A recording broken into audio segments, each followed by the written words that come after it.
Hey everyone, welcome to Arrietty's world. Today we have a special story to share. On the way home, Arrietty felt like a rock was stuck in her heart, but thankfully, Dad didn't blame her. Instead, he comforted her like Mom would. Returning home to see them empty-handed, Mom instantly understood and didn't blame her daughter. This upset Arrietty more, keeping her awake all night. Next day, she sat outside like a hopeless little bird. She saw a silhouette pass, and a note, "Sugar cube, drop in the vent." After the person left, Arrietty dared to check it out and realized the sugar cube sender was none other than last night's Sayo. At that moment, Sayo's Yang was gently chatting with a cat looking as lonely as someone who dropped their ice cream. Arrietty wanted to open the note but restrained herself because she didn't want to pass her worries like a bad cold to her family. She went home and told her parents about it. Contemplating silently, "I really must stop borrowing money. Otherwise, I fear I will genuinely turn into the family's ATM." The usually timid Mom was really worried and even thought about moving, leaving Arrietty feeling guiltier than a cat caught stealing fish. When Arrietty stepped outside again, she found that Sugar Cube had been overtaken by ants, and she couldn't help but shoo them away. She carefully opened the note, which read, "You forgot this item. Come get it." She didn't want to mess up their current life with human charity, so she decided to return the sugar cube. Dressed, she snuck out like a spy, climbed to the second floor, and spotted new things. After what felt like ages, she finally made it to Xiao Zhang's window and tossed in the remaining sugar cube, ready to make. Just as she was about to turn around, Xiao Zhang called out to her, unexpectedly revealing a hint of envy in his tone. "I really wish I could have parents as well." She told Arrietty her parents had been divorced for ages, and her mom was constantly abroad. What a no-show family. She had been as lonely as Don Quixote on a broken horse throughout her life, having scarcely anyone by her side to keep her company. Xiao Zhang suddenly asked to see Arrietty, but she immediately said, "No way."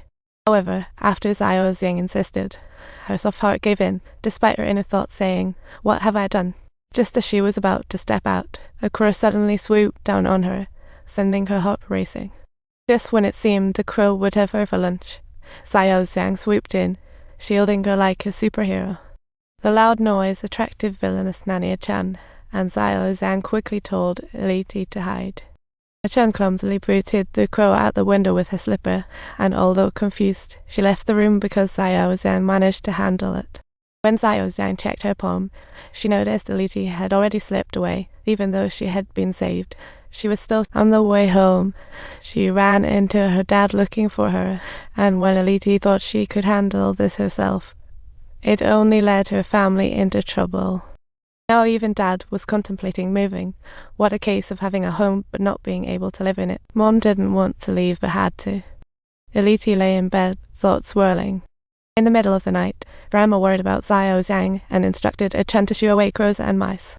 Since Xiao Zhang was due for heart surgery next week, they needed to keep the surroundings safe. However, Xiao Zhang thought those little animals were quite adorable.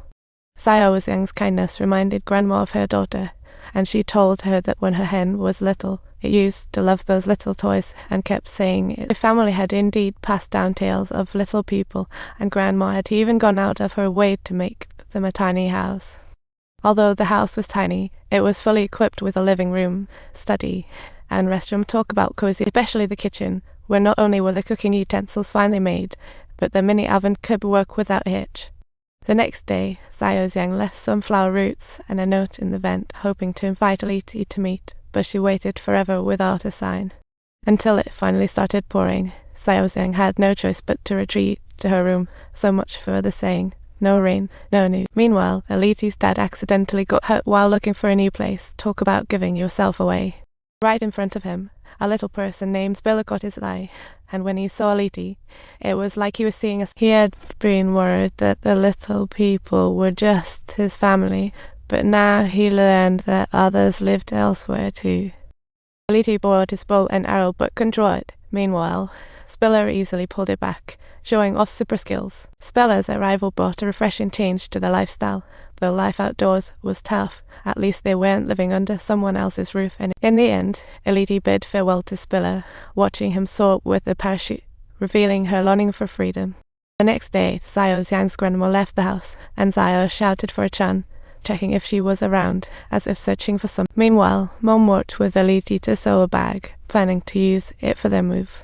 It finally clicked for Arrietty that they were indeed moving, yet she didn't think every little person was a bad guy. Her parents' fear came from the fact that there used to be other little people here, and now they were all missing. Just as they were talking, the house started rumbling violently, like an earthquake was happening. A giant hand reached in, and Mom tried to resist, but a table blocked her way. The kitchen wall was lifted, and before anyone could react, a tiny kitchen was dropped down, causing Mom to faint on the spot. Then the giant hand caught her with a sofa and restored the roof, and Dad finally broke through the door, standing there dumbfounded at how the room